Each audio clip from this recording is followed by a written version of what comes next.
Então, a mesa redonda de hoje tem a temática Leitura e Escrita, a importância da leitura nas diferentes infâncias.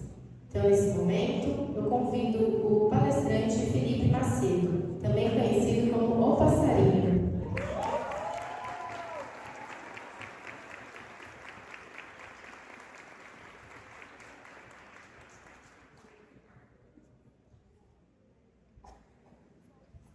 O professor Felipe é contador de histórias, educador e artista apaixonado pela infância. Ele é formado pela Casa Tombada de São Paulo em arte da contação de histórias. Também tem formação em produção audiovisual e artes dramáticas. Ele utiliza Libras e a linguagem poética como recursos de comunicação, e ele se define como um caçador de achadouros da infância.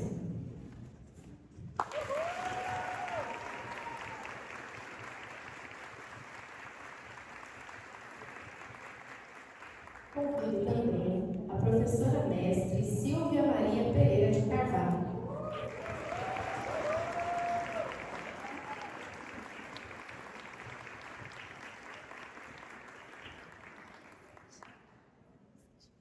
A professora Silvia, ela é formada em Magistério e Serviço Social, ela é mestre em Psicologia da Educação pela PUC de São Paulo. Ela fundou e dirige desde 1986 o Instituto Avisa Lá. Ela integra a rede de empreendedores sociais da Açúcar. Com sua equipe, idealizou e coordenou diferentes programas de formação presencial e ou à distância na área da educação infantil e ensino fundamental. Ela foi editora-geral dos 72 números da revista Avisa Lá. Integrou a coordenação do MEC para a edição dos referenciais curriculares nacionais para a educação infantil. Ela também coordenou a edição de Diretrizes em Ação, publicação do MEC, Unicef e Avisa Lá, e do Educação Infantil, e práticas promotoras da igualdade racial, como o CERT, o FISCAR e MEC. Além desses destaques, ela publicou artigos e livros do Instituto Avisa Lá. Ela é associada a Todos pela Educação. Sejam muito bem-vindos.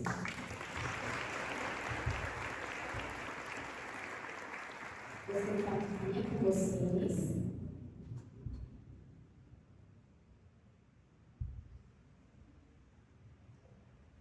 Vamos começar com a Silvia? Pode ser?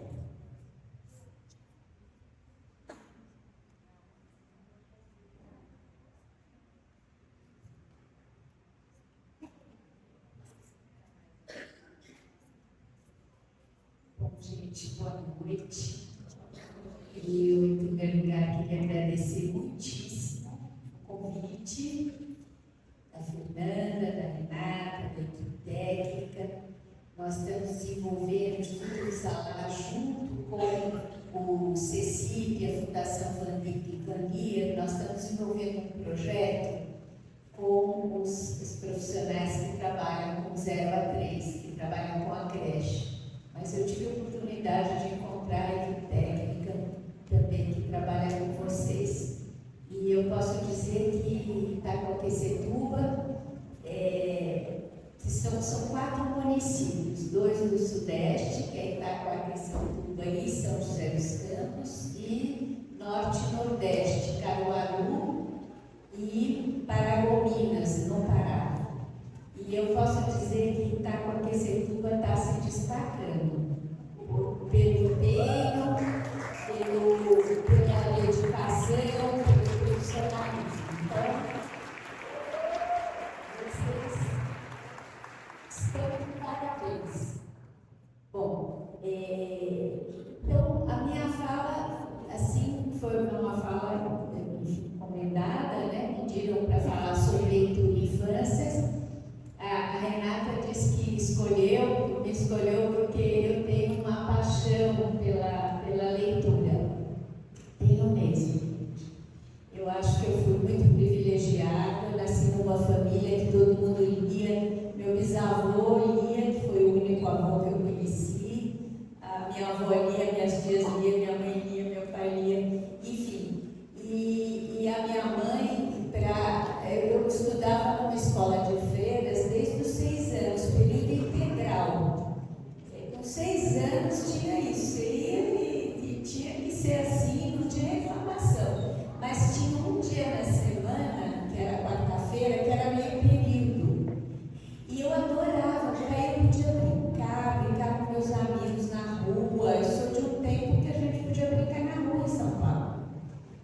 E a minha mãe queria que eu fosse com ela para escolher roupa na cidade. A gente dizia que aqui na cidade, porque tudo era dentro de São Paulo, mas era como se fosse muito longe, né?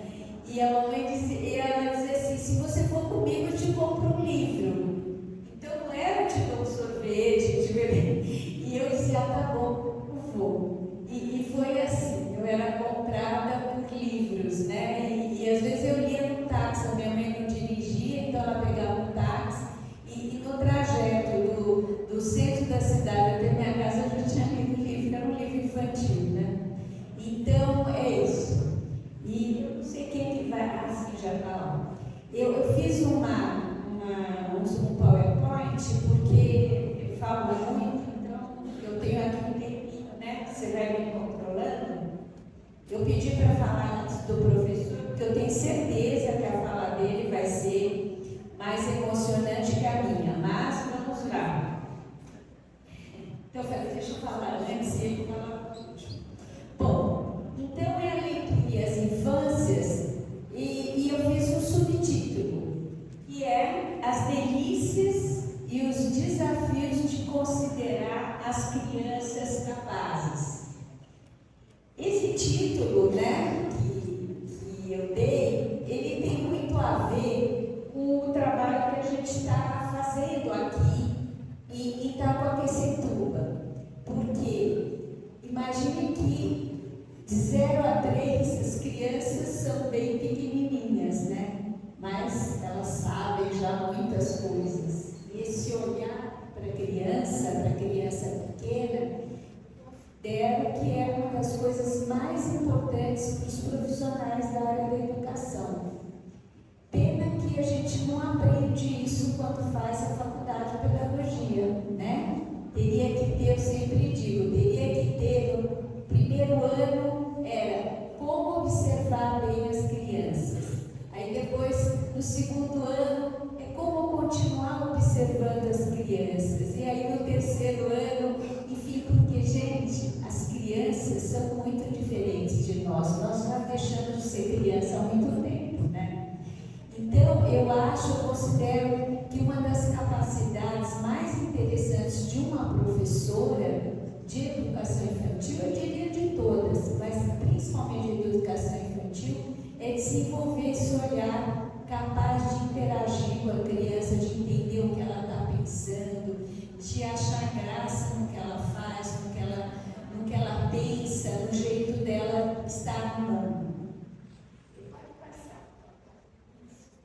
Então, eu vou iniciar dizendo para que serve ler. Então, uma pessoa como eu, que gosta muito de ler, eu acho impossível a vida sem leitura.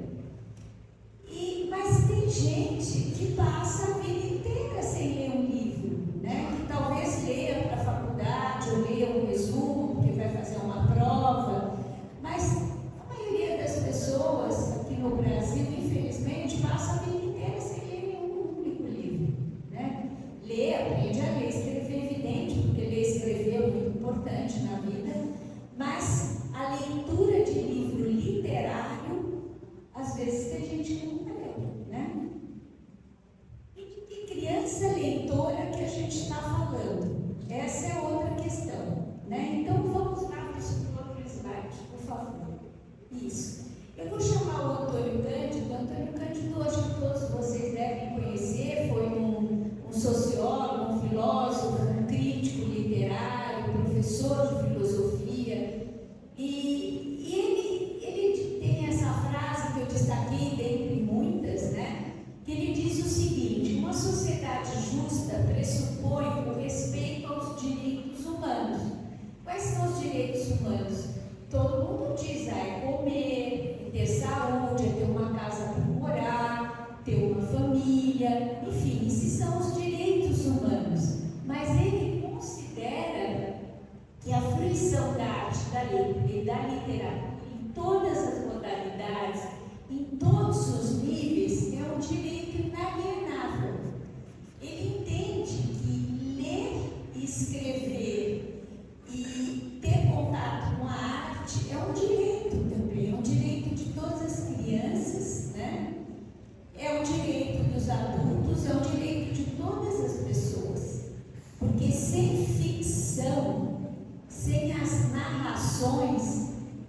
nenhuma sociedade humana até hoje viveu, mesmo quando não existia escrita, né? Vocês sabem, vocês estudaram isso, porque fizeram todo o processo de escolarização, fizeram ensino fundamental, fizeram ensino médio, fizeram faculdade e outros tantos cursos por aí. Vocês sabem que as narrativas orais, elas faziam parte das sociedades, né?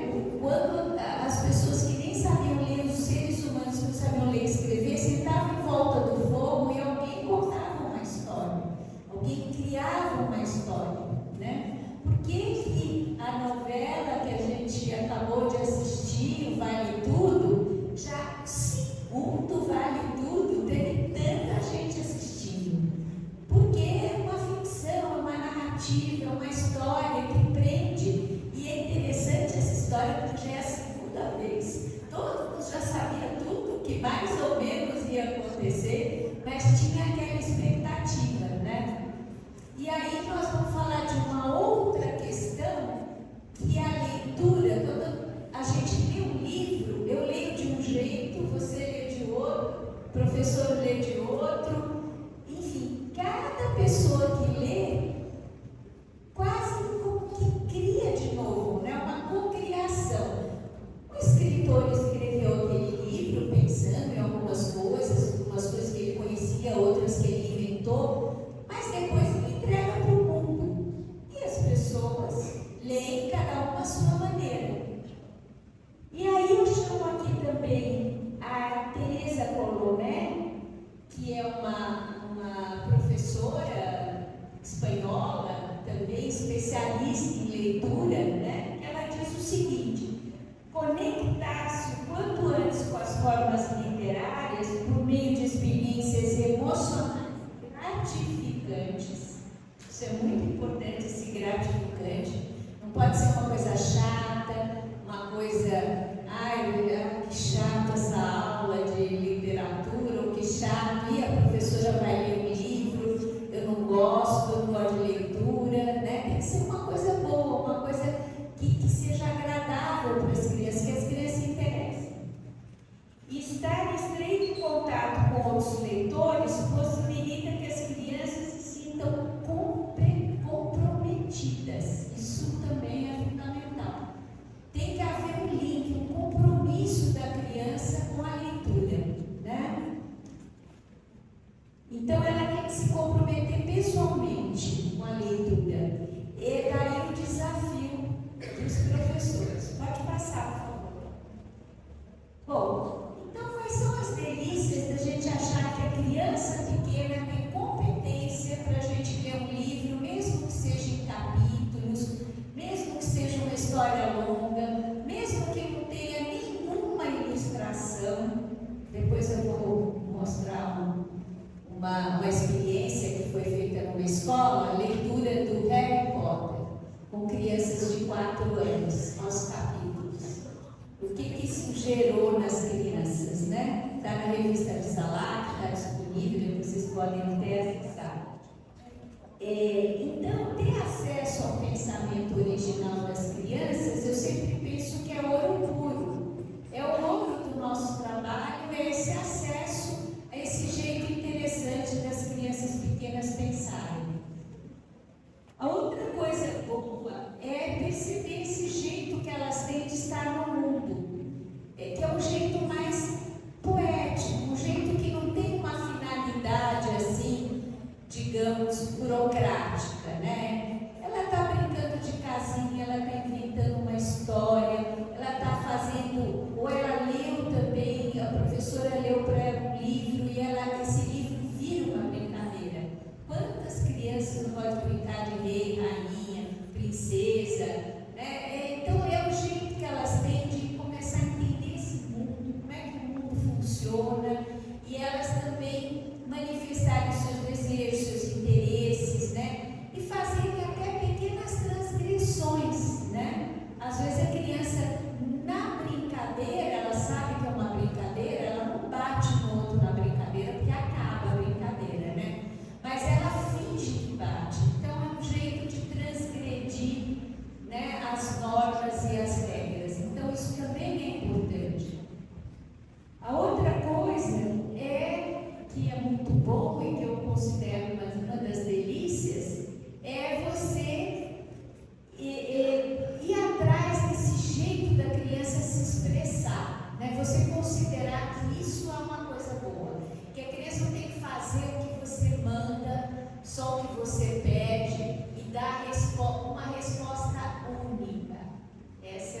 questão, considerar que numa sala com 20 crianças, com 25 crianças, que as respostas podem ser diferentes, todas elas precisam ser consideradas, né? E aproveitar essa enorme curiosidade, essa vontade de investigar. Talvez nunca mais, ao longo da vida, esse serzinho vai ter tanta curiosidade, tanto interesse em saber das coisas, né? Então essas são as delícias. Pode passar, por favor. Bom, agora eu vou trazer um vídeo que eu gostaria que vocês prestassem bastante atenção. Espero que todo mundo consiga ver bem e entender o que está acontecendo. Se puder apagar um pouco essas luzes daqui, talvez o pessoal veja melhor, né? Por favor. É uma criança de 4 anos e é uma atividade em que elas têm que escolher entre os livros aqueles que têm brincadeiras.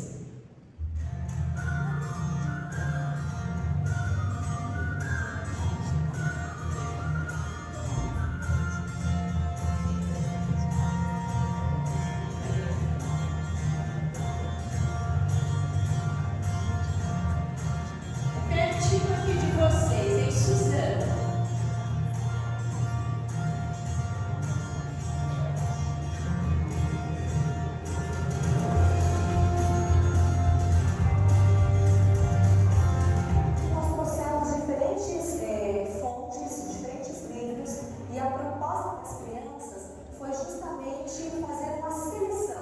Então, usando todos os indícios possíveis, fazendo uma seleção de quais livros serviriam para uma pesquisa de brincadeiras e quais livros não serviriam para uma pesquisa de brincadeiras. E aí, o que vocês já descobriram? Eu achei que gosto da brincadeira de dinossauro. Tipo, todo mundo fala assim, ó. Minha mãe vai assistir ao dinossauro. Nós vamos orar aqui. Aí, a pessoa ficou perguntar, não vai responder a casa do dinossauro. Você está inventando uma brincadeira com os dinossauros? Eu entendi, mas deixa eu fazer uma pergunta, eu fiquei com uma dúvida agora. Esse é um livro de quê? É um livro de brincadeiras? É de brincadeiras ou é de dinossauros? Você falou que você tem uma ideia de uma brincadeira de dinossauros, não é? Então tá. Você achou? Conta pra mim. O que você está vendo aqui? Como que é o nome desse livro? Vamos olhar? Vamos olhar a capa? É o livro do Lázaro Fregal. Ele é um artista. O que é isso que você está vendo? Um carrossel. Ah, eu entendi. Você está vendo aqui um carrossel? E se você imaginou que esse livro pode trazer umas ideias de brincadeiras? É isso? Continua pesquisando as outras partes do livro para você ver se você acha mais coisas, tá bom? E aí, o que você descobriu, gente? Esse daí serve?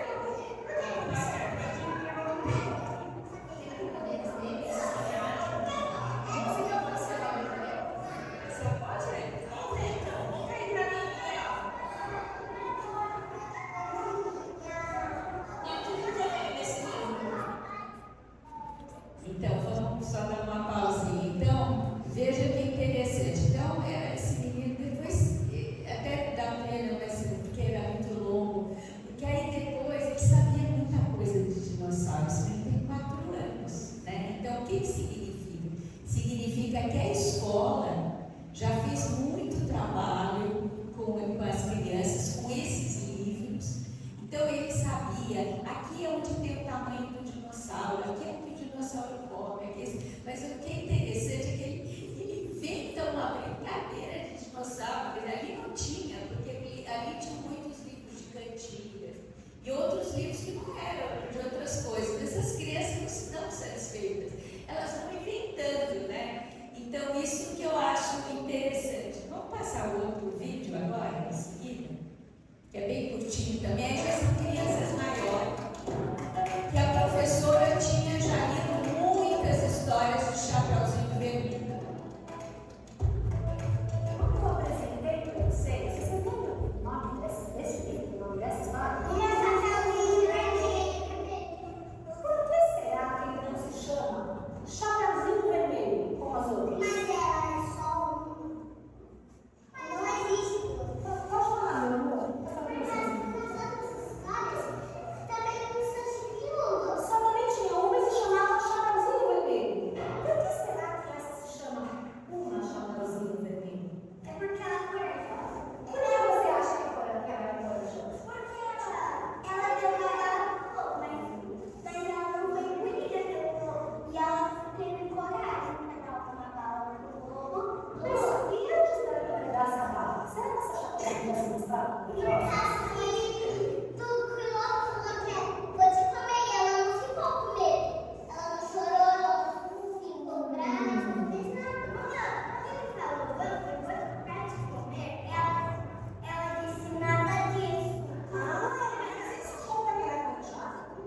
Gente, que nem nós.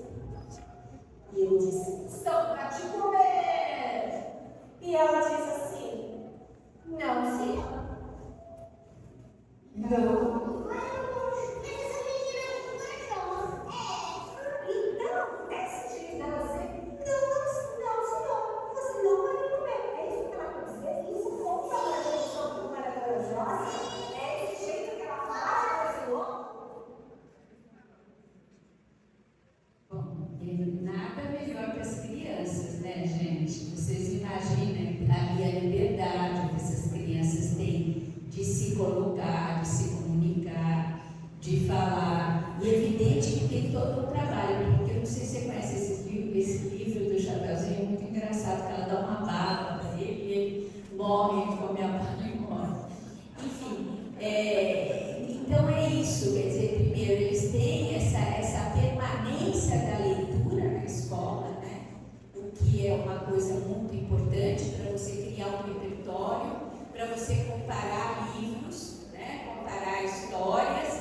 Então, uma coisa é a história tradicional, que o lobo come a vovozinha, depois ele come a chapeuzinha, depois vemos o caçador, e aí, enfim, aquela história tradicional. E outra coisa é uma história totalmente revolucionária, eu diria até feminista, né? Porque ela é mais esperta do que o lobo.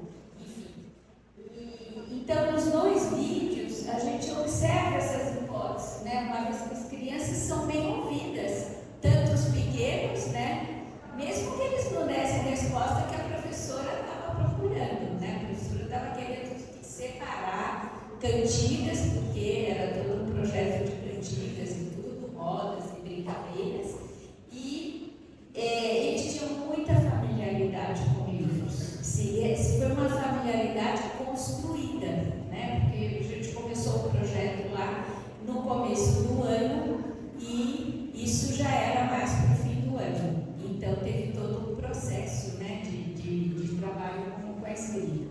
E as crianças são consideradas reais interlocutoras, né? Então, interlocutor é aquele que a gente escuta o que fala e a gente responde. Enfim, tem uma troca, uma conversa. Pode passar, por favor. Acho que já passou o meu tempo. Não? Então, e por que as crianças são interlocutoras, né? Porque elas são consideradas observadoras e curiosas, imaginativas, formuladoras de hipóteses e explicações. Elas podem opinar, experimentar, se expressar, interagem com seus colegas e com os adultos e crescem mais autoconfiantes.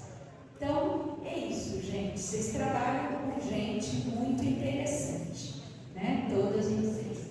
Pode passar. Bom, esse é um outro, é o lobo Maurinho, e ali a criança, que tem 5 anos, ela escreveu lá uma indicação literária, do jeito dela, com o jeito como ela entende que é escrita, né? É terrível de arrepiar, cuidado, ele vai te pegar. Traduzindo, né? É uma história, uma graça, uma indicação literária. Ela já tem um comportamento leitor, né? Quando a gente indica um livro, lê esse livro que você vai adorar, vai acontecer uma coisa super interessante. É um livro de amor, tem um romance, tem isso, tem aquilo. Não, leia esse livro, porque esse livro é de detetive, para quem gosta, né? Enfim, então é um comportamento leitor que uma criança de 5 anos já pode fazer desde que ela tenha isso. Pode passar, por favor? Bom, e os desafios para os adultos? Primeiro, é se colocar na perspectiva da criança. Abrir mão do controle. Se a gente controla muito, a gente escuta pouco, né? Às vezes, a gente só quer que responda aquilo que a gente está interessado. Eu fui uma professora assim e me arrependo muito, mas isso tem muitos anos, gente, vocês não eram nem nascidos. Ter acesso ao que ela já sabe sem fazer um inquérito. Quando você lê um livro, você não precisa ficar perguntando qual é a cor do chapeuzinho vermelho, claro, porque é chapeuzinho vermelho, não precisa perguntar a cor, mas enfim, não precisa fazer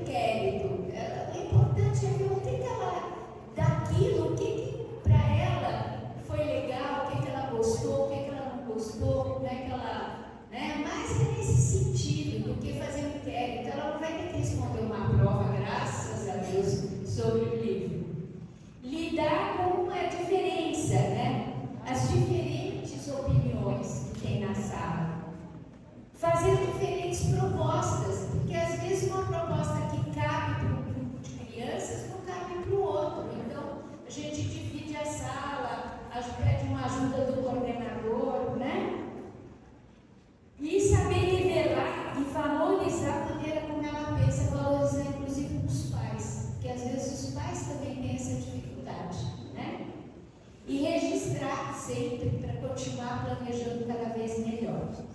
Gente, eu acho que é isso. Pode passar, acho que é o resto. Bom, para propiciar uma boa relação, primeiro, essa concepção de leitura. A leitura é sempre uma interação entre o que está escrito, não é nem o escritor.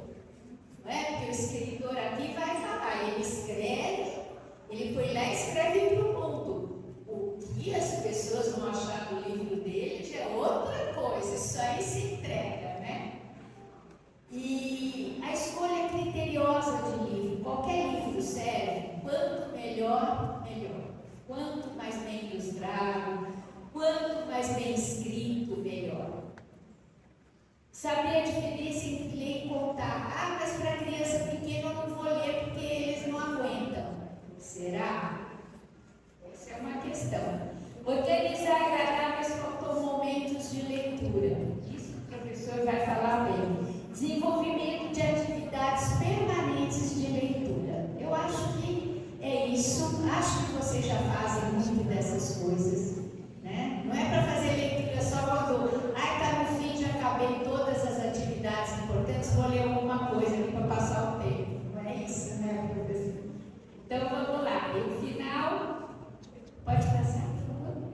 É isso aqui, tem para saber mais algumas indicações, depois eu posso dar outras, pode passar. E quem quiser acessar as revistas Avisalá, estão todas disponíveis na internet, tem muita coisa sobre leitura escrita. Muito obrigada, espero que vocês aproveitem.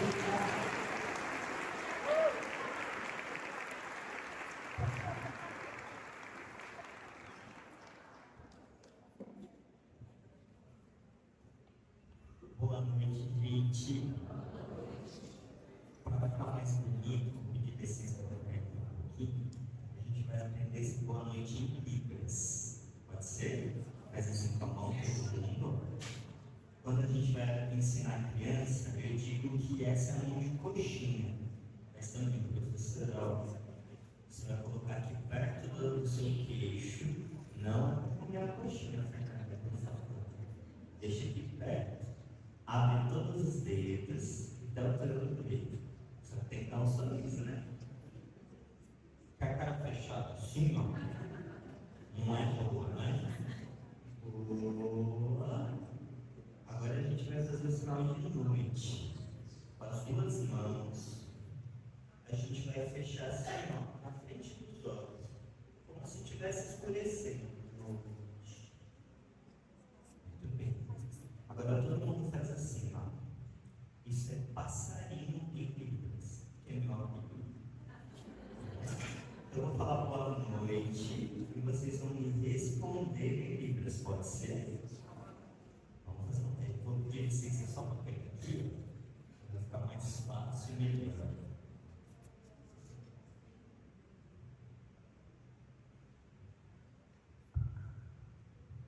Vocês dizem inclusão digital muitas vezes, né? Não dá certo. Boa noite. Agora ficou bonito. Palmas para vocês. Palmas em Libras também é silencioso. A gente faz assim, com as duas mãos. Eu estou falando um pouco de boca cheia, porque uma mão ocupada. Então a gente está brincando com isso. Bom, depois dessa aula maravilhosa, né? Sobrou para mim falar. Poxa vida, que encontro incrível. Eu quero agradecer Gabi, Fernanda, Renata, Maria, que está por aí também, toda a equipe técnica, a Secretaria de Educação de Itacoaxetuba, vocês, professoras, professores, a equipe aqui na cobertura, mesa de som, fotografia e vídeo, minha profunda gratidão. A professora dividiu essa mesa aqui. A gente fala mais redonda, mas ela está muito redonda, ela está, né? Mas a ideia hoje é falar um pouquinho sobre a leitura e a escrita para as infâncias, as diferentes infâncias. E quando a gente fala sobre as diferenças, diferentes infâncias, a gente tem que pensar também um pouco na inclusão. Meu nome é Felipe Macedo, eu sou escritor, sou contador de histórias, mas eu gosto quando as pessoas têm intimidade comigo e me chamam de passarinho. Uma coisa seria que vocês me chamassem também. Para começar, eu vou pedir licença de vocês para fazer uma leitura de um poema. Esse poema, ele na verdade é um pouco daquilo que eu gostaria de contar para vocês nesse encontro essa noite. E ele conversa muito com o que a professora trouxe no primeiro momento com a fala dela. Eu quero fazer uma pergunta. Posso ler uma poesia para vocês? Então vamos aprender a fazer sim em libras. Fecha a mão assim. O polegar abraça todos os dedos. Aí você vai fazer assim para cima e para baixo. Isso é sim, igual a gente faz com a cabeça. Sim. Sim. Ou não, a gente faz assim, ó. Não. Às vezes a gente aprende não antes de saber que é libras, né? Sim. Pergunta. Posso ler uma poesia para vocês?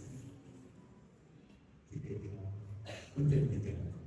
Essa poesia, na verdade, é um poeminha e faz sentido para a gente nesse encontro aqui.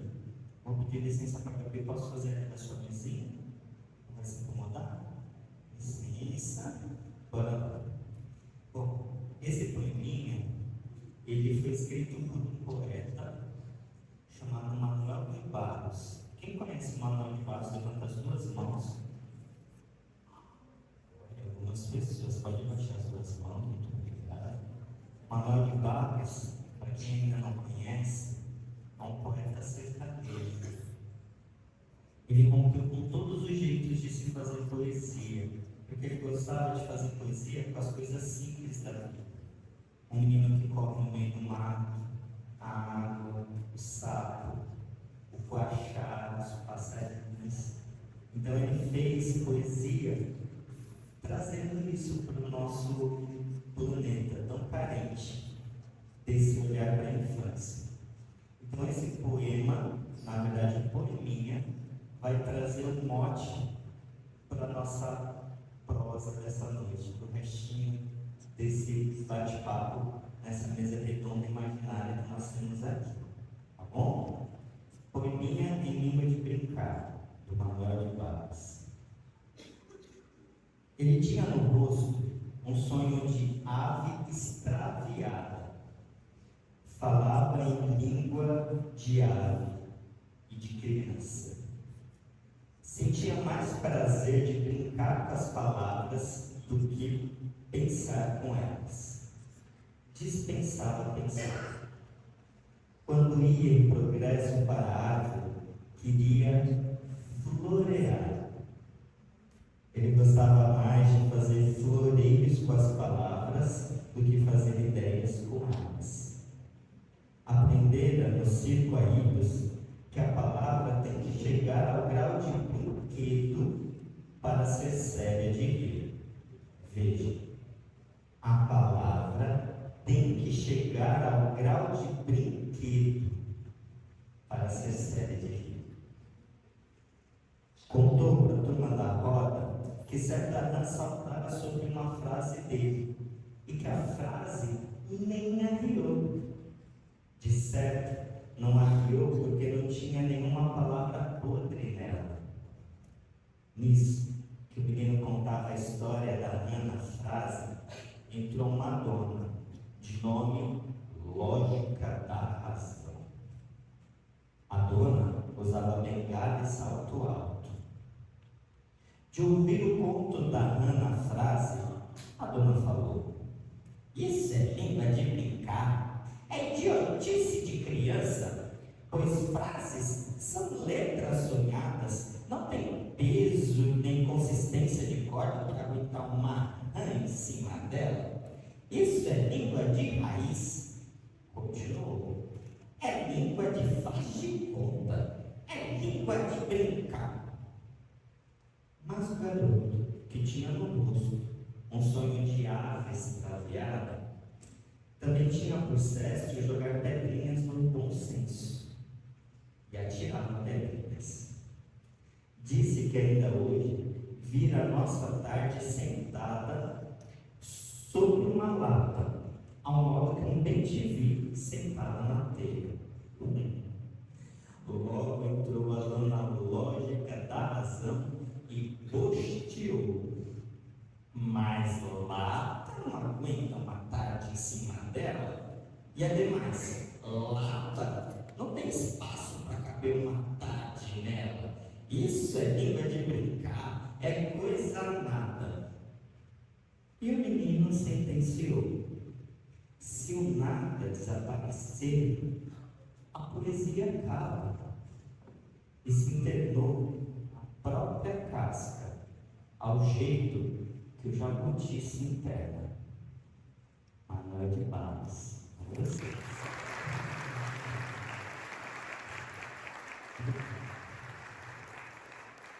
Por que eu quis trazer esse poeminha, Manuel de Barros? Quando ele termina e diz que a criança se internou na própria casca, do jeito que o jabuti se interna, eu acho isso tão sério.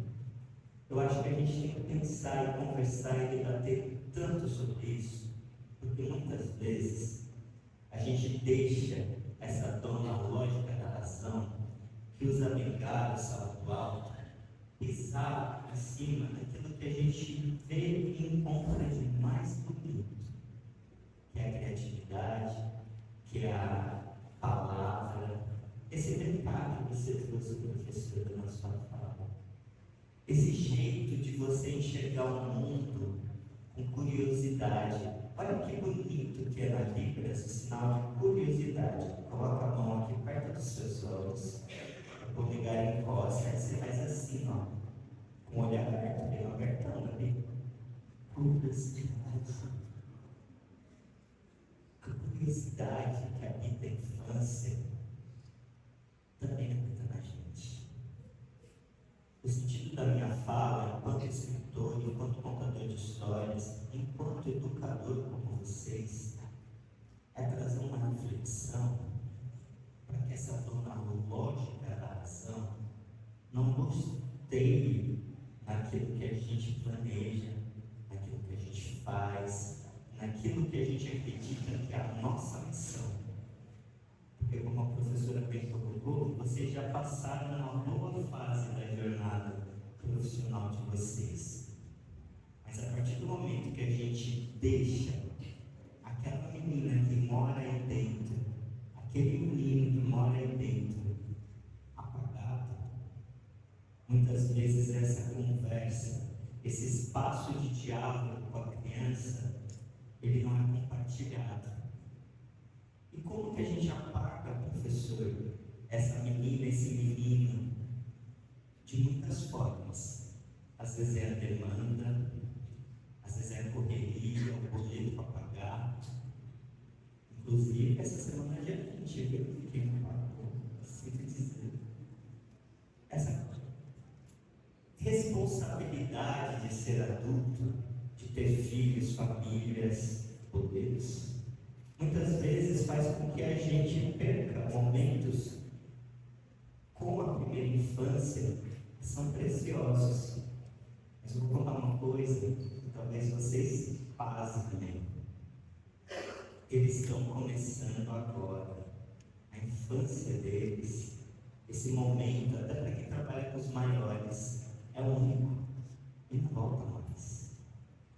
Então, às vezes, a gente deixa tanta coisa, tanto compromisso, tudo aquilo habitar o nosso pensamento, o nosso desejo, o nosso coração, e às vezes a gente dá mais espaço a essa dona, de nome lógica da razão. Olha que bonito que Manuel de Barros traz. A palavra tem que chegar ao grau de brinquedo para ser séria de rir. Aí eu vou fazer uma pergunta. Quem é que acha que a palavra pode ser um brinquedo? Levanta a mão. A palavra pode ser brinquedo. Quando a gente canta, quando a gente brinca, inventa as nossas brincadeiras, a espaço para elas acontecerem. E também quando a gente lê. Na minha literatura, eu tento trazer para todas as crianças aquilo que muitas vezes, professora, de alguma forma é silenciado, porque a gente ainda não colocou o olhar, o cuidado. Eu vou mostrar aqui para vocês, esse livro aqui, o Família da Libras, é um livro onde eu ensino Libras para todas as crianças. Através de poesia, a gente aprende os sinais básicos de cumprimentos, de escola e de família. Há umas 3 semanas atrás, eu estava no Maranhão fazendo uma palestra e o Maranhão fez um movimento muito interessante lá em São Luís, que era o seguinte: todo escritor que participou do Festival de Literatura precisava ir até uma escola pública na manhã da sua palestra. Então estava eu, Passarinho, Itamar Vieira Júnior, Rodrigo França, todos os autores que participaram desse festival literário tiveram contato com as crianças e os adolescentes da rede pública de Maranhão. Eu achei aquilo de uma generosidade, de um cuidado tão gigantesco, porque quando a gente escreve um livro, a professora bem colocou, a gente coloca esse livro para o mundo. As pessoas que leem o livro, que conhecem a obra, que buscam um pouco da literatura que também traz essa questão da inclusão, muitas vezes não tem contato comigo. Mas lá no Maranhão eu tive essa oportunidade de visitar uma escola bilíngue, onde nós tínhamos 150 crianças e adolescentes surdos e 7 crianças ouvintes, que faziam parte da família de algum daqueles meninos e meninas surdos. E ali, isso que eu perguntei para vocês, se a palavra pode chegar à grade vermelha, a gente começou a perceber na materialidade das coisas. Porque a nossa língua de sinais, a Libras, e eu estou puxando uma sardinha aqui para a minha comunidade, eu sou uma pessoa com deficiência auditiva, que me fez ser um ouvinte muito melhor, porque eu escuto, presto atenção nas pessoas. A gente começa a ver o quanto a Libras transforma palavras ao sinal de palavras. Você está vendo aqui, isso é uma palavra. E se eu for falar uma frase, eu vou fazer assim, ó. Porque a palavra não é grande. Você começa a ver a materialidade das palavras. Oi, dinossauro, em homenagem ao seu brilho do menino. Você vê o dinossauro. Coração. Pode fazer junto, eu vou adorar com vocês fazendo assim, coração. E aí eu vou ensinar um sinal de empatia. Como é o bonito sinal de empatia?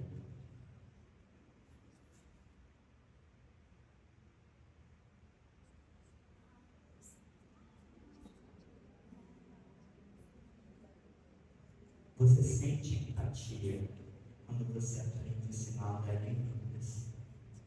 Então, a nossa língua brasileira de sinais, ela também responde à poesia que eu trouxe do Manuel de Barros, quando a gente entende que a palavra tem que chegar ao grau de brinquedo. E às vezes, como professor e professora, a gente tem a oportunidade de mostrar para esses meninos e meninas, independente do tamanho deles, que a partir dos livros a gente pode descobrir mundos muito diferentes, como de uma pessoa com deficiência, como de uma menina que tem um nome diferente, Como uma criança que nasceu surda e vai precisar descobrir como conhecer e experimentar o mundo, como não correr tantos perigos caminhando numa floresta, porque um lobo pode vir te devorar. Então as histórias, elas estão para esse lugar, para a gente começar a entender por aquilo que faz sentido. Eu costumo dizer que a gente tem 3 formas de aprender qualquer coisa na nossa vida. A primeira forma, para mim, que é muito funcional, é a repetição. Quando você repete, e aí você decora.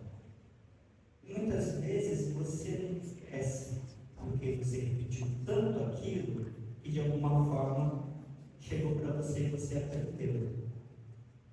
A segunda forma para mim de aprender algo é através da dor. Quando você passa por alguma dificuldade, quando aquilo te arrebata, aquilo tira o teu chão, você também aprende. É uma forma muito eficaz de aprendizagem. Muitas vezes a gente também não esquece. E a terceira forma para mim de aprendizagem, que eu acho que é a mais importante, vou pedir licença para molhar as palavras, é quando aquilo faz sentido. Como faz sentido? Quando eu escuto uma coisa de onde eu já tenho uma referência anterior e aquelas coisas simplesmente se conectam, encaixam, e aí elas fazem sentido. Quando eu peço licença para vocês e digo, vão olhar as palavras, eu acho um jeito muito mais bonito de dizer que eu vou beber água. E detalhe, essa é a água que passarinho bebe, tá? Eu posso comprovar que a Gabi experimentou a sua, eu coloquei, é boa, né? Assim. Você percebe que quando a gente traz o dito popular, a poesia, a gente está brincando com a palavra. De algumas pessoas, a gente deixa o riso frouxo. E é tão bonito quando a gente pode ofertar isso para alguém, o riso frouxo. Quando a professora mostrou a indicação daquele garoto, eu esqueci o nome dele, você lembra? Do livro do Lobo Mau, Maurinho, esqueci o nome da criança, que ele deu a indicação. Vocês deixaram o riso frouxo. Então é tão bonito quando a gente pode usar a palavra como brinquedo. E gente, tem uma coisa muito especial na mão de vocês, que é a memória dessas crianças. Talvez eu ouso dizer que o menino, a menina que vocês trabalham todos os dias, e vocês trabalham com o melhor tipo de gente que existe no planeta, talvez eles tenham acesso aos livros porque você ofertou. Muitas crianças não têm livros em casa. Muitas crianças, infelizmente, não têm um pai ou uma mãe leitora. A professora começou a falar dela dizendo que ela foi uma privilegiada, uma exceção entre muitas meninas, porque a mãe deles, a avó lia, toda a família lia. Não é a realidade de muitas crianças e adolescentes. Não foi a minha realidade. O primeiro livro que eu li na minha vida foi aos 11 anos, quando eu estava na extinta 5ª série, que hoje é 6º ano, e por causa da professora Roseli, que ofertou livros para a nossa turma inteira, eu tive contato com a literatura do Pedro Bandeira. Mas vocês acham que foi agradável o primeiro livro? Mais ou menos. Porque eu não tinha um costume. Então, na hora de escolher, eu escolhi o livro mais fininho. Ele nem era para a minha idade, porque o título do livro era O Dinossauro que que fazia au-au. Eu tinha 11 anos. Aquele livro era para uma criança menor. Mas eu acho que eu comecei do jeito certo a minha paixão pela leitura. Porque se você quiser se tornar um leitor, e entre a gente tá, vai ficar aqui nessas 4 paredes. São 4, né? Às vezes o professor, a professora também não é um leitor. Também não é uma leitura. Tem pessoas que quando leem, sentem sono. Por que a gente sente sono, um passarinho, quando lê? Talvez uma mãe carinhosa, uma avó carinhosa, que lê todas as noites antes de dormir para o seu filho, para o seu neto.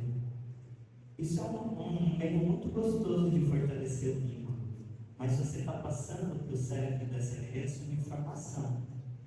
Ler te dá sono.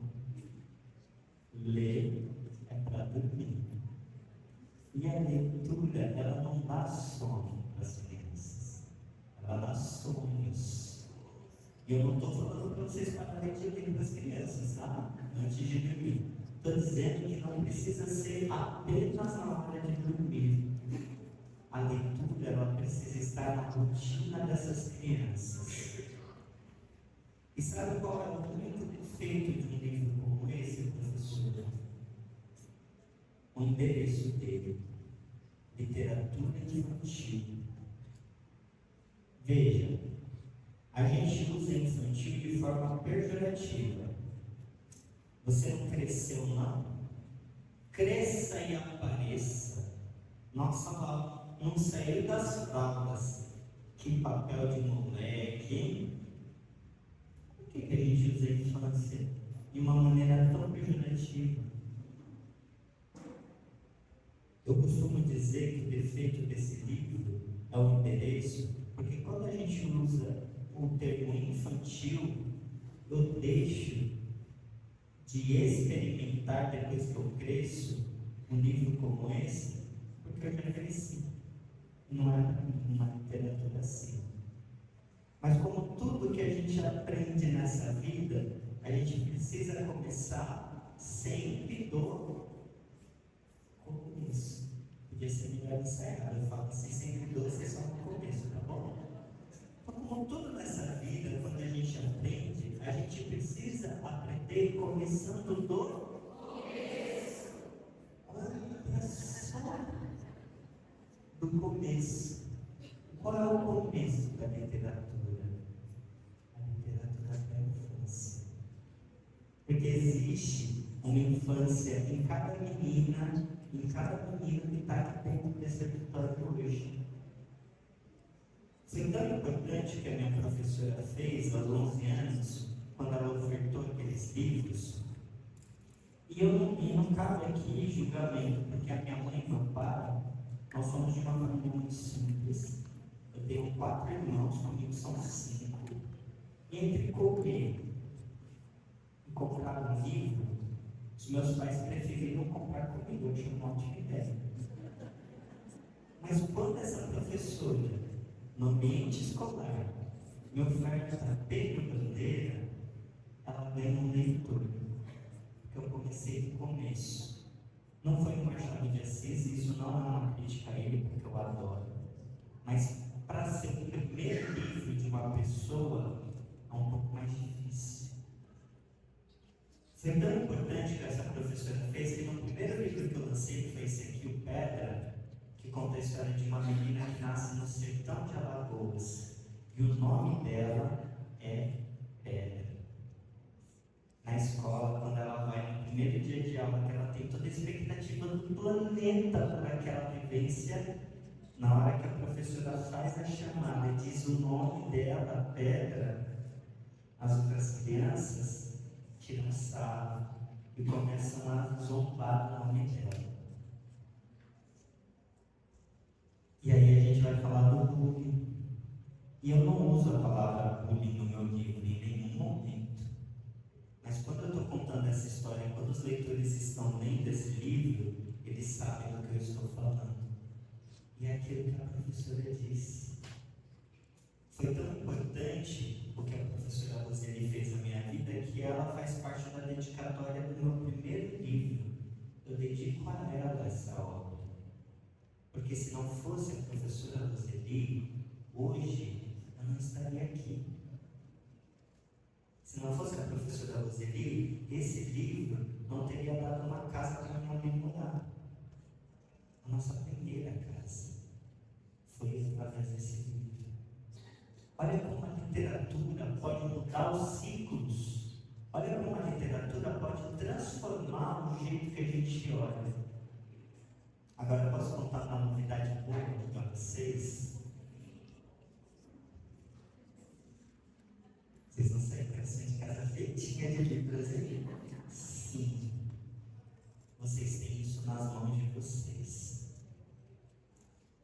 Quando a gente trabalha com literatura, quando a gente pensa em todas as infâncias, a gente pode mudar esses ciclos de família. A gente pode capacitar essa criança, esse adolescente, para um mundo totalmente novo, que às vezes a gente mesmo não conhece. Nós aqui,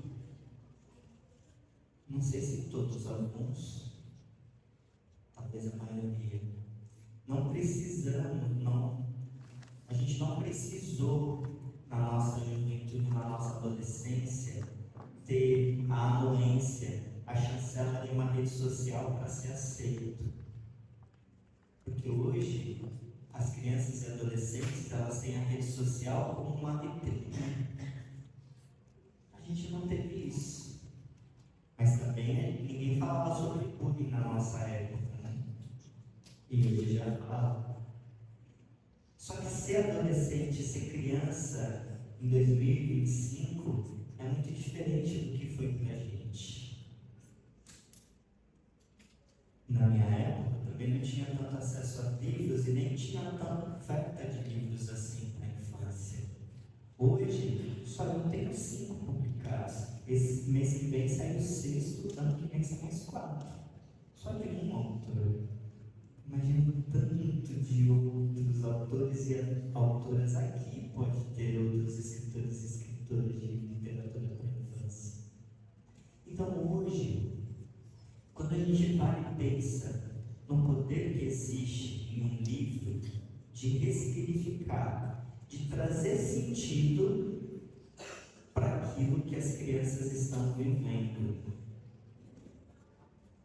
Quando eu comecei a trabalhar com literatura, e eu tive bastante contato com o catálogo de uma editora, a editora que publica os meus livros, que é Cinema Cultural, eu percebi uma coisa muito curiosa, e eu vou contar para vocês aqui. No catálogo da editora, existe uma coleção sobre sentimentos. Então, existe um livro para falar sobre o amor, sobre a raiva, sobre a frustração, sobre o medo. Essa coleção era uma coleção de livros de capa duras, bem bonito, assim, importada. Estava quase toda esgotada, com exceção de um título, que tinha quase 1000 em estoque. Veja, eu estou falando de uma coleção. Quem coleciona alguma coisa sabe que a gente gosta de todos os itens, né? Por que só tinha um livro em estoque? Qual era esse livro? Inveja. Quando eu sinto inveja, olha o sinal de inveja, Libras, faz assim com o dedo. Eu acho esse sinal muito curioso, professora. Você tem que correr entre os dentes e fazer assim. Inveja. Por que era o livro inveja? Qual é a informação que isso passa para mim? Não é a criança que vai escolher um livro do Coitinho que fala sobre sentimentos. É o pai, é a mãe, é o professor e a professora. Ah, não, mas os meus não têm inveja. Eu não preciso desse exemplar. Gente, quer um ser humano mais invejoso que uma criança na primeira infância? Não existe. Eles têm inveja de tudo e de todos o tempo inteiro. O inveja deveria ser o primeiro a esgotar. Por quê? Não adianta eu chegar e falar para o Ed assim: Ed, que feio, você está com inveja da Fernanda. Olha que coisa feia, Ed, não pode ter inveja da Fernanda, Ed. E o Ed tem 3 anos de idade. O que é inveja do Ed? Agora, quando ele tem uma história que mostra uma situação onde aquele coelhinho sente aquilo que ele está sentindo, começa a fazer sentido. A criança não precisa aprender pela repetição, pela dor. Ela aprende com aquilo que faz sentido. E isso a gente traz através da literatura. Sem contar que, quando a gente abre um parênteses e fala sobre todas as infâncias, a gente precisa trazer a inclusão também em pauta. E por que na minha fala eu quis ensinar um pouco de Libras para vocês? Além de fazer parte dessa comunidade, eu preciso que pessoas como a Tawane, que é a personagem desse livro, que foi minha aluna, a Tawane, essa menina, ela nasceu com surdez profunda. Ela nasceu surda. E a mãe dela, no livro, quando descobre que ela é surda, vai atrás de tentar garantir para a filha os direitos que ela merece para se desenvolver enquanto criança. Imagina se todos e todas aqui estivessem num lugar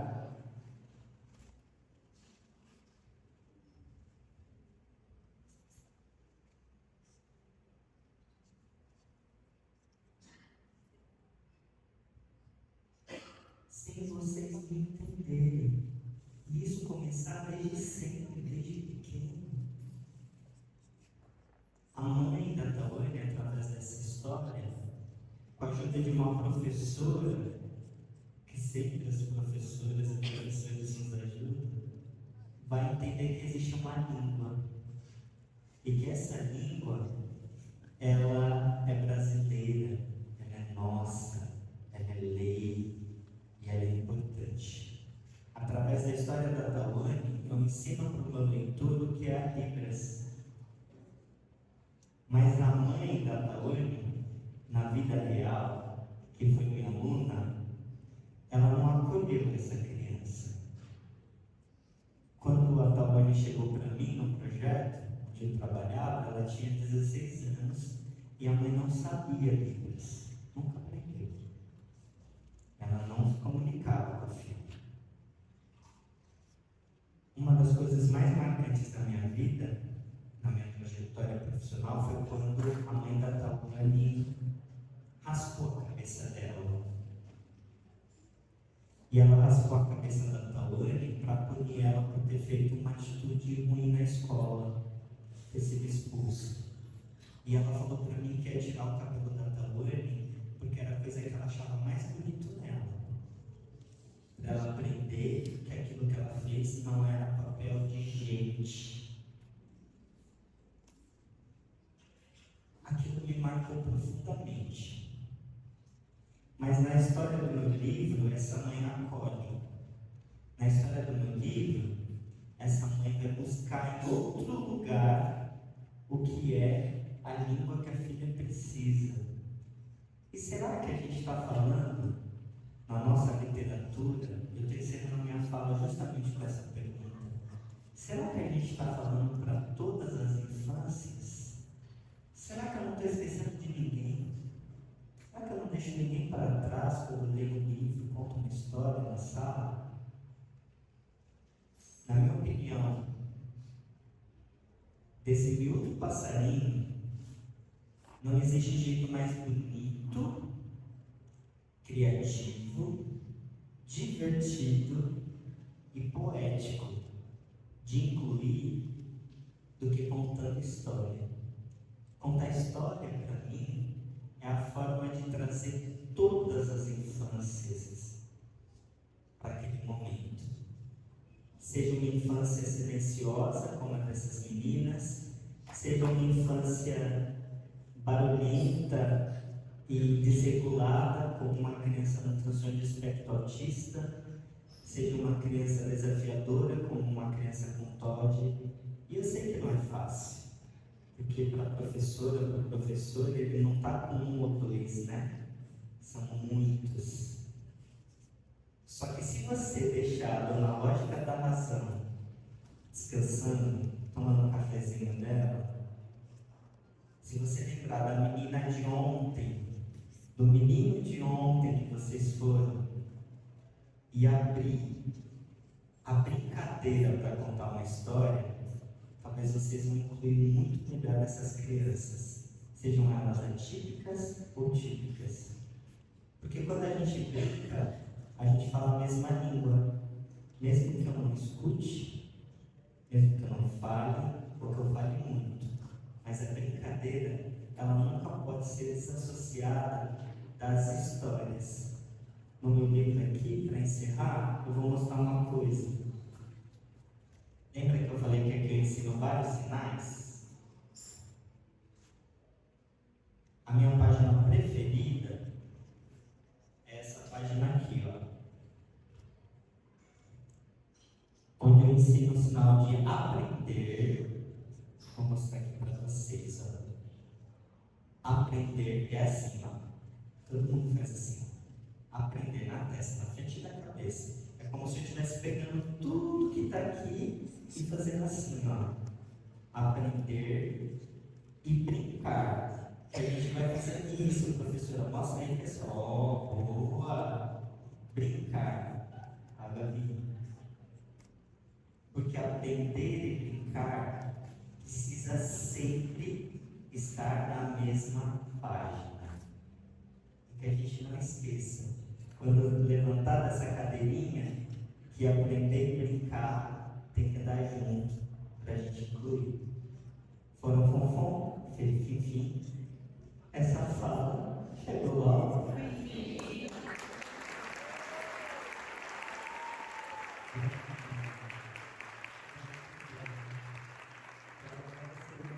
A Prefeitura de Itapá, Secretaria de Educação, Ensino Cultural, esses profissionais tão maravilhosos, essa profissional aqui, ó, que me ensinam tanto hoje, e pedir para vocês me seguirem lá na rede social, no Instagram, eu estou como O Passarinho. Gostaria muito de encontrá-los por lá. Obrigado, gente.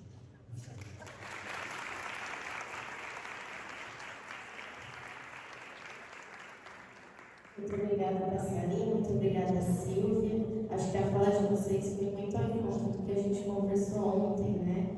Como a leitura, ela é um objeto de transformação social. Então, eu fui anotando algumas coisas enquanto vocês falavam, e aí é isso, a leitura leva o imaginário leva a experiência, que leva para outros lugares.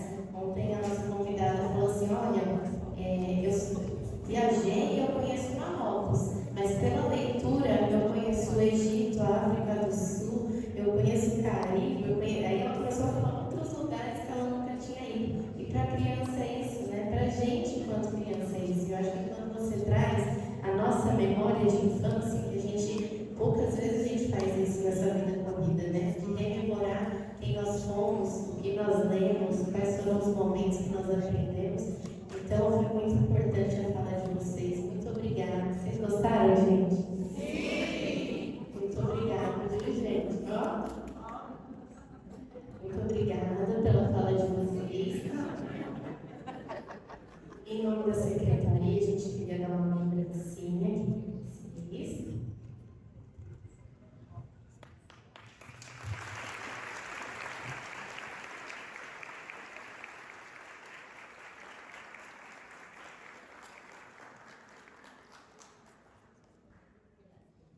Tem mais uma coisinha, gente.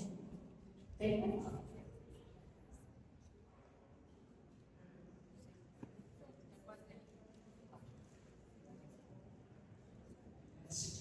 Não é por nada, mas eu fui esperta, né? Eu digo, não, eu quero falar primeiro, porque a fala, assim, e eu sei que o professor vai encantar todo mundo, ele fala, né?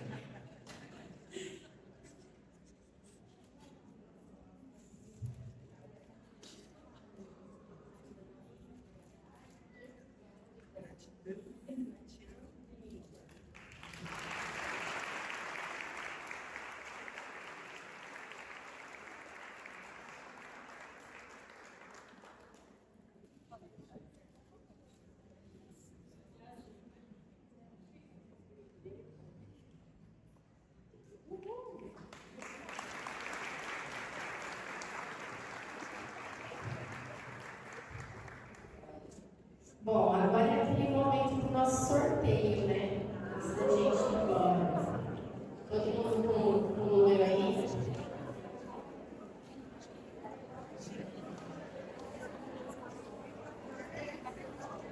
Pessoal, ontem, o valor da emoção, nós esquecemos de pedir para vocês preencherem a avaliação. Podemos colocar o QR Code? Porque muitas pessoas aqui vieram ontem e a de hoje, nós vamos colocar um do lado do outro. Por que é importante? Porque a gente possa melhorar, aprimorar. Nós estamos pedindo a sugestão de temas para a próxima jornada, então é importante a participação de vocês, tá bom? Preparem aí os papéis, vamos ver quem será sorteado. A avaliação está aqui no telão de ontem, para quem veio ontem, e de hoje. Os livros do Felipe estão lá na mesa no fundo, quem estiver interessado, ele já vai autografar também. O professor Edson está lá na mesa, tá bom? Quem tiver interesse em adquirir.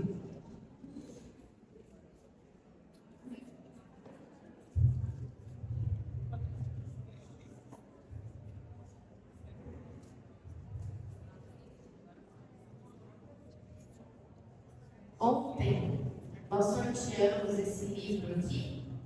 Alguém conhece ele? Eu acho que eu perguntei ontem, mas nem todo mundo ouviu. Vocês conhecem esse livro?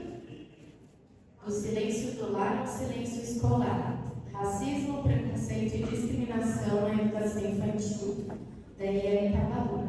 Alguém conhece? Eu vou ler uma cartinha que está indo aqui para vocês, para quem receber, atrás do livro. Então, quando vocês receberem, observe a frente dele e leia a cartinha que está escrito atrás, tá? Mas eu acredito que ela é muito potente para ser recebida apenas pelas pessoas que vão receber esse livro ali no sorteio. Então, eu vou compartilhar com todos vocês. Caro leitor, há silêncios que ecoam mais alto que o som. Silêncios que não são paz, mas ausência. Que não são quietude, mas abandono. Há um silêncio no lar, que atravessa a infância e se instala na sala de aula. Neste livro, descobrimos vozes apagadas, ainda que antes da fala. Crianças marcadas por olhares que desviam, palavras que nunca foram ditas e sentimentos que ninguém ensinou a nomear. É um chamado urgente à escuta. A escuta do não dito, do que se esconde nas entrelinhas de um caderno em branco, de um olhar cabisbaixo, de um comportamento que muitos rotulam antes de tentar entender. Este livro não é apenas leitura, é espelho e janela. É espelho que reflete nossas práticas e janela que se abre para novas possibilidades de acolher.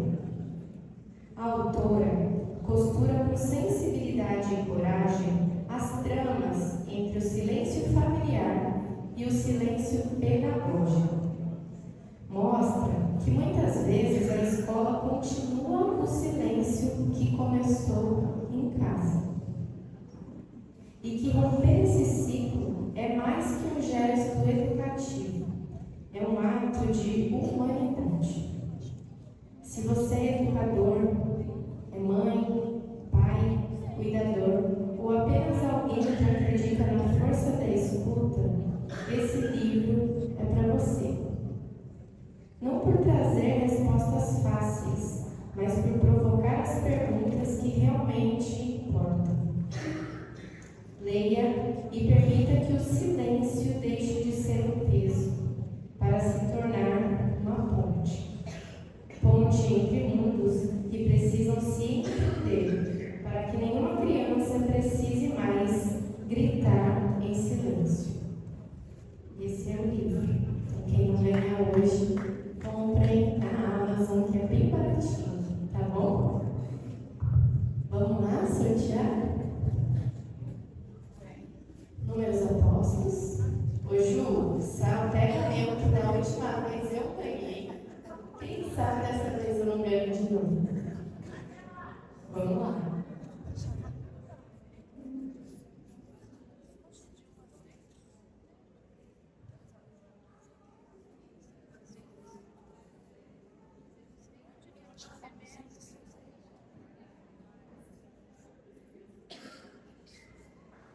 enquanto não acontece o sorteio, no mês que vem nós teremos o primeiro seminário de alfabetização, letramento e equidade racial.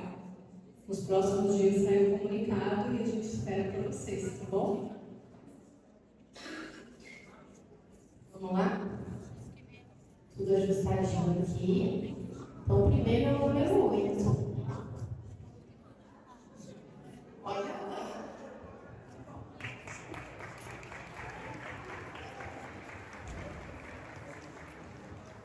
Nossa técnica.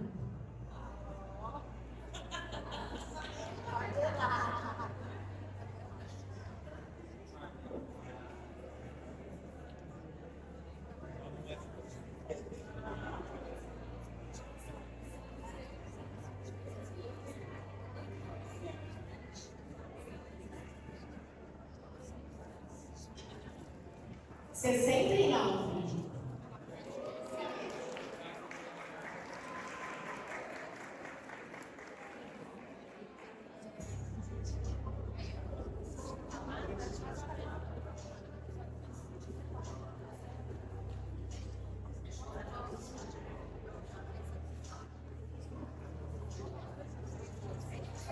Próximo. Número 70.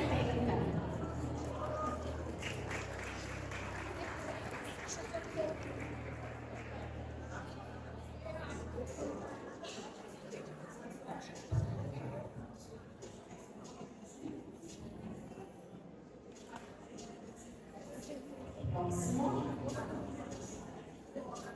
38.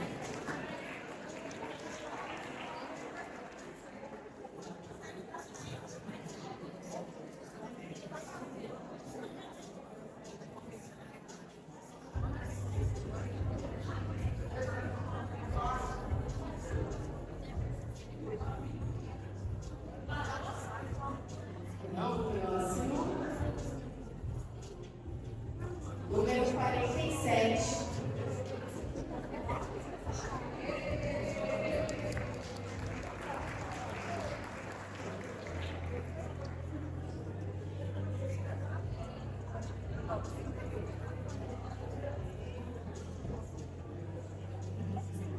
E o último, 201. Calma aí, gente, calma aí, não acabou não. 201? Não? Então, próximo. 37. Peraí que a gente vai ter mais 3 sorteios, hein? Quem foi embora não vai ter sorteio. Eu vou dar uma dica enquanto professora de cursinho de concurso.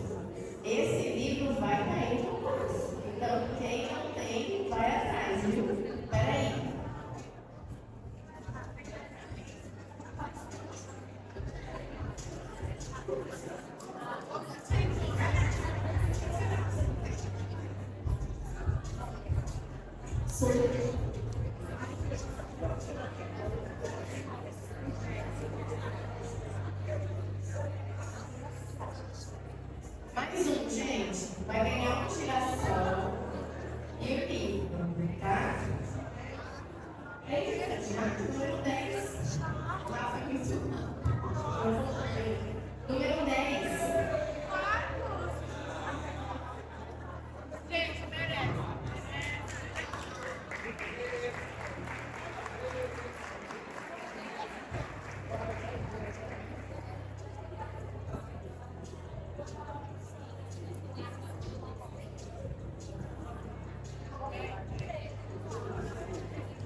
Gente, muito obrigada pela presença de todos